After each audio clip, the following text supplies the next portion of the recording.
Good morning, leopards. Welcome to our Thursday ring. It's very noisy outside at school at the moment because the bumblebees and birds are playing outside. But let's get going with our ring. It's Thursday today and look! We've moved past the 20s and we are now on the 30th already. Tomorrow will be the last day of this month.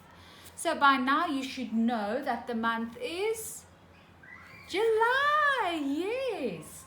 Do you still remember our Days of the Week song? Let's sing it. There are 7 days a week. Stop.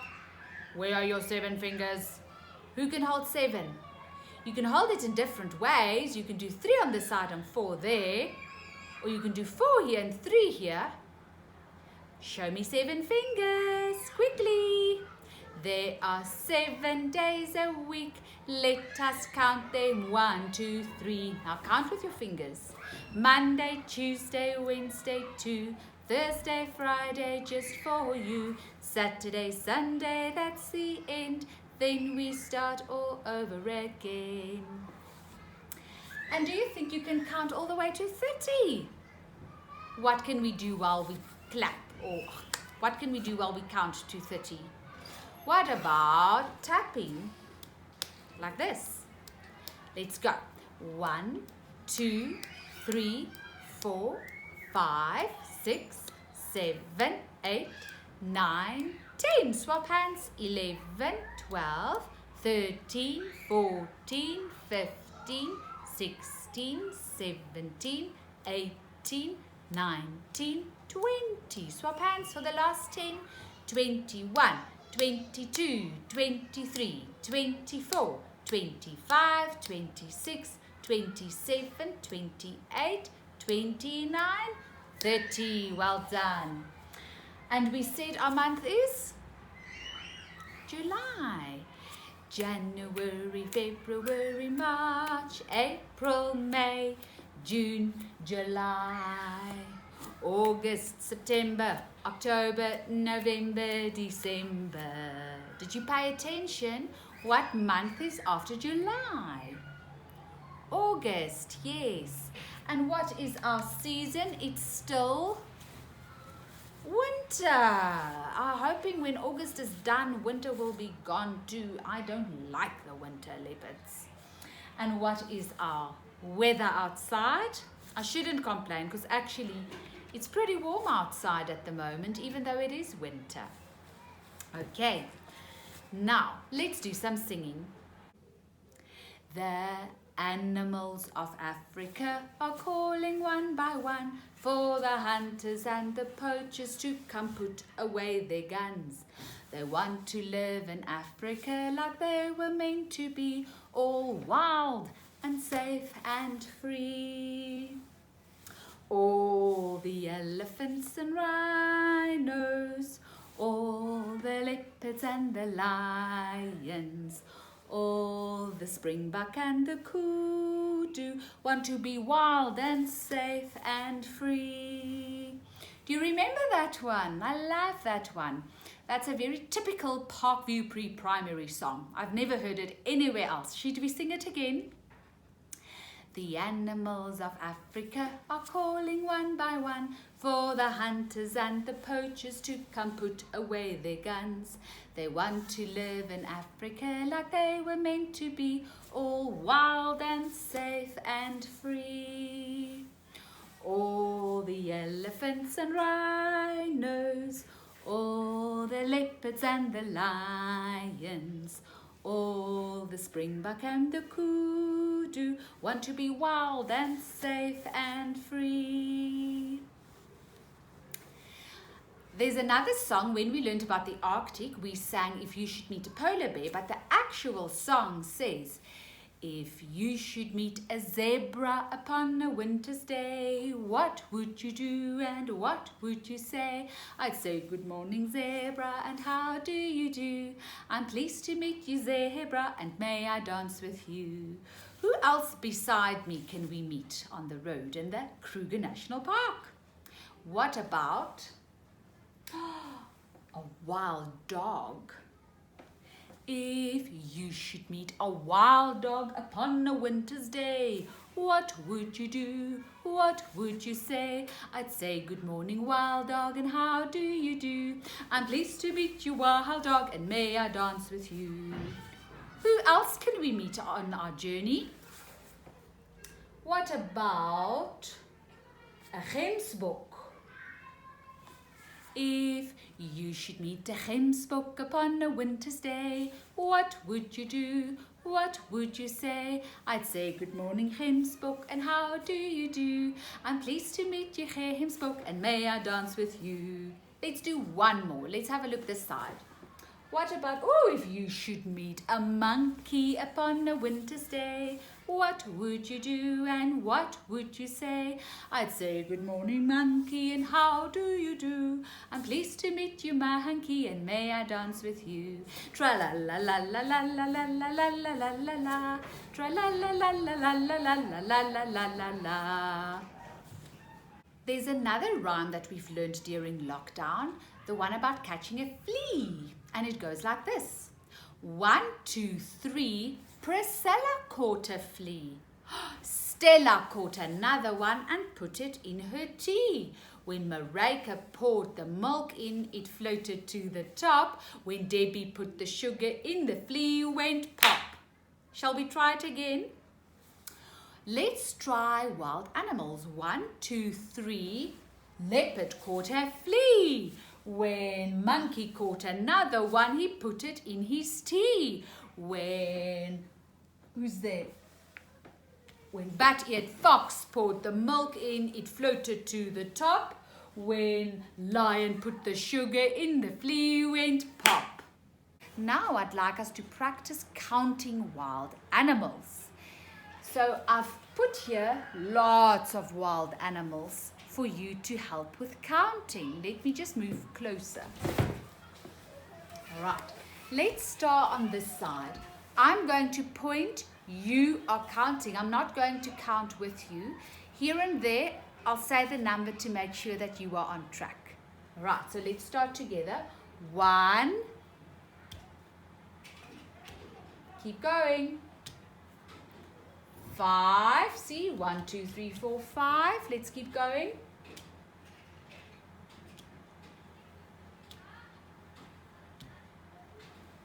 10. Keep going.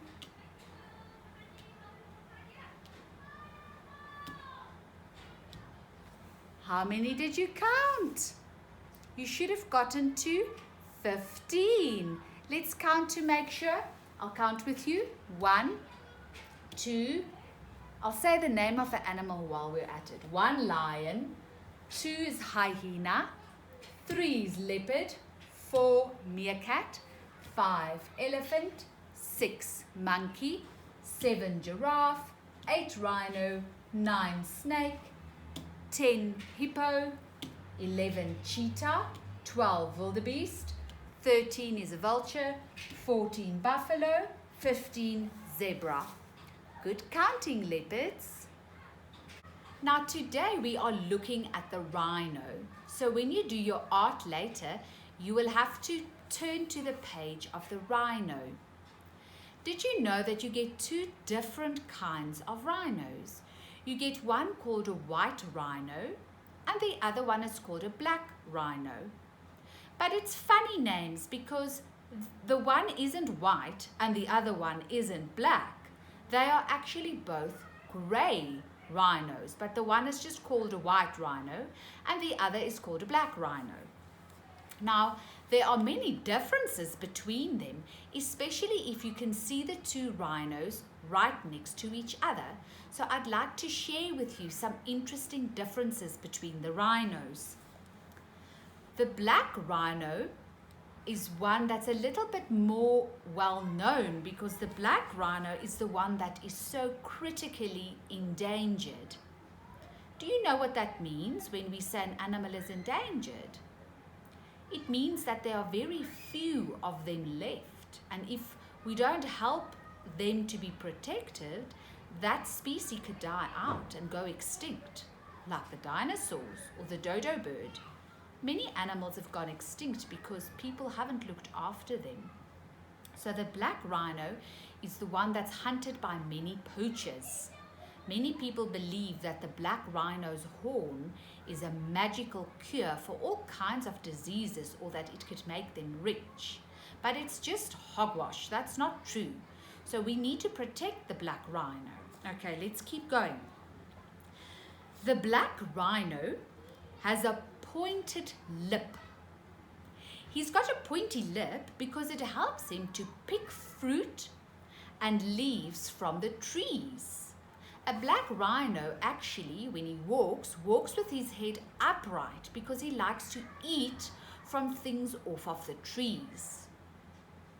The white rhino has a flat, wide lip for grazing on grasses, and so when a white rhino walks, he usually walks with his head low, hanging, because he usually munches along as he's walking.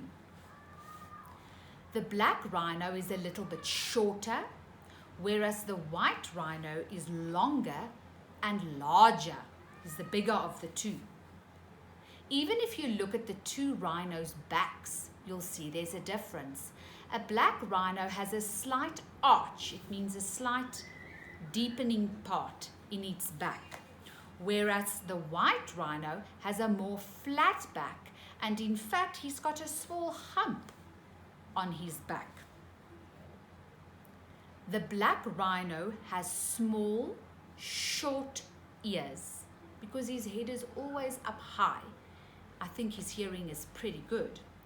But the white rhino's ears are a lot longer, and they are quite shaped like a funnel. Perhaps it's because he walks with his head down, and the funnel long ears help him to hear better when his head is so low.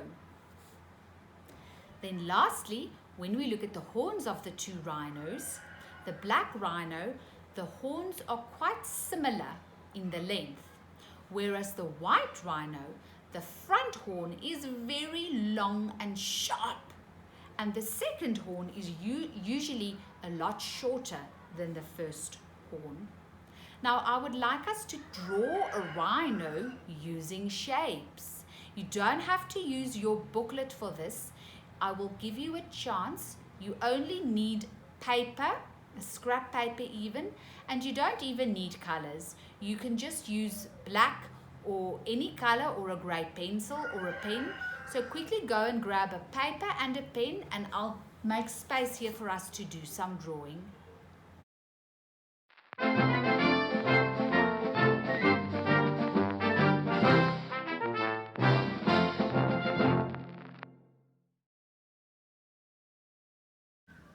All right, I'm going to try and draw a black rhino.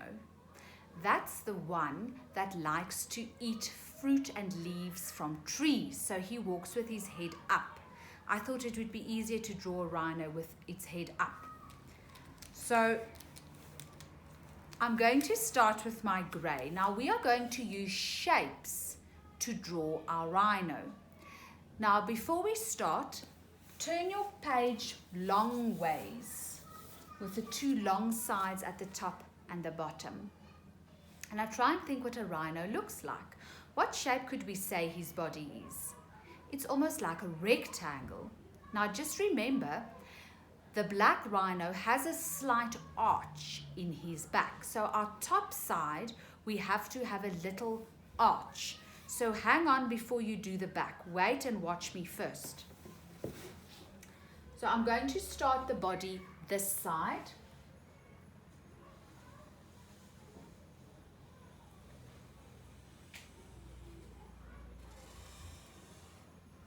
Can you see I've started drawing a rectangle? But now, as I've said, the rhino has a little arch. So I'm going to make a little bend in my top side. So get going with your rectangle.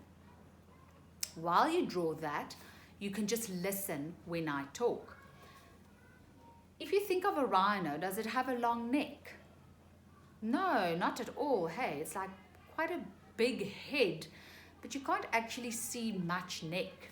So when I'm going to add my head now, I'm not going to add much of a neck. Think of the shape of a rhino's head. It's also very much a rectangle. So when you draw your head, you can use a rectangle shape as well.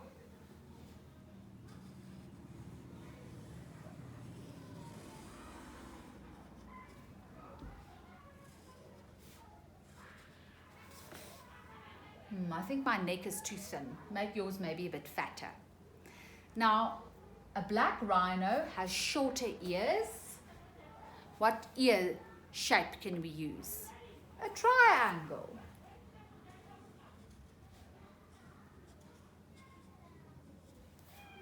And he's got two horns. A black rhino, the horns are very much the same in their size. Oh, Maria is so loud outside. I'm sure you guys could hear her. Is a rhino's eye small or big? Small, yes. Now, black rhino actually has a pointy lip. So I'm just going to do this. There's my pointy lip. Is a rhino's tail long or short? He's got a short tail.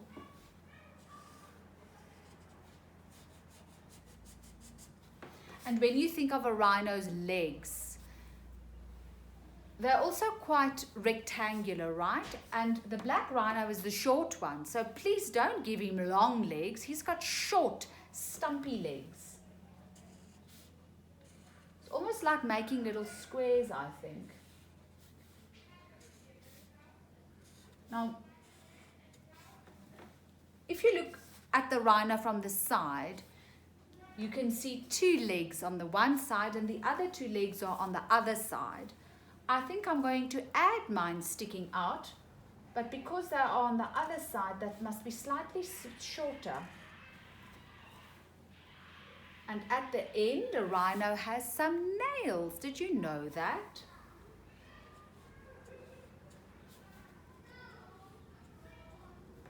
And there we go. There's my rhino. Now, our rhino lives in which country?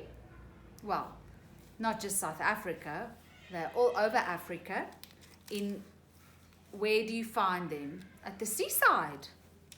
Not really. In the bushveld. So I'm going to add some grass for my rhino. I'm tired of winter, so I'm going to add a summer garden, a summer bushveld with green grass.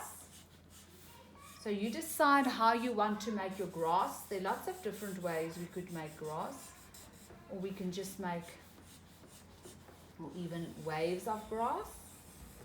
But add different colors of greens, or if you want a winter grassland or winter bushveld, you can use yellow perhaps for your grass.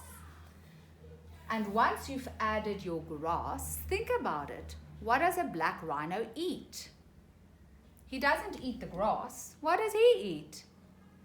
Yes, leaves and fruit from trees. So I better add a tree for him.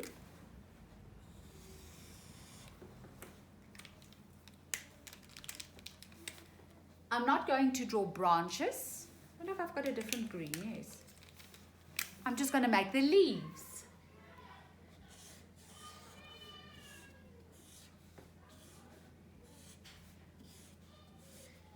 There's my tree. And here he's munching on a leaf. So you can carry on and add lots more. And then what's missing in the sky? I always say to you, what's the weather? Now, seeing as mine is in summer, I'm going to give it a hot summer sun. And I challenge you to make a spiral for your sun. And what shapes can we use for our rays? Yes, some triangles. So draw a circular sun, a circle sun with triangle rays.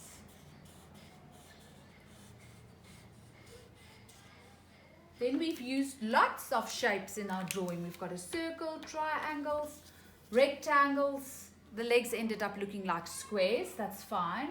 Rectangle, little triangles. Look at all our beautiful shapes, and you can carry on with your rhino after ring. Let's have a look at our green bag. Ooh, look at this. These are all describing words. Your challenge is to go on a scavenger hunt. That's when we go and find things, right? Now, if this was a real rhino and I could touch him, his skin, I wonder if I've got one for that. I don't have one for that, but his skin would be very rough. A rhino has a very rough skin, almost like an elephant too, very rough. You must go on a scavenger hunt to feel what things feel like. I've got something here that feels round, so if I were to find a ball and I touch it or an egg, it would feel round, maybe smooth even. Maybe go find something spiky. What about something wet? Maybe something bumpy. Maybe something prickly. But there are other words to describe what something feels like. This feels puffy and smooth and even soft. Some things are rough or hard or pointy. So go on a texture scavenger hunt and see how many different things you can touch and feel, and use the words to describe what you feel so that you can teach me when you get back about what all the things felt like. Go and have fun.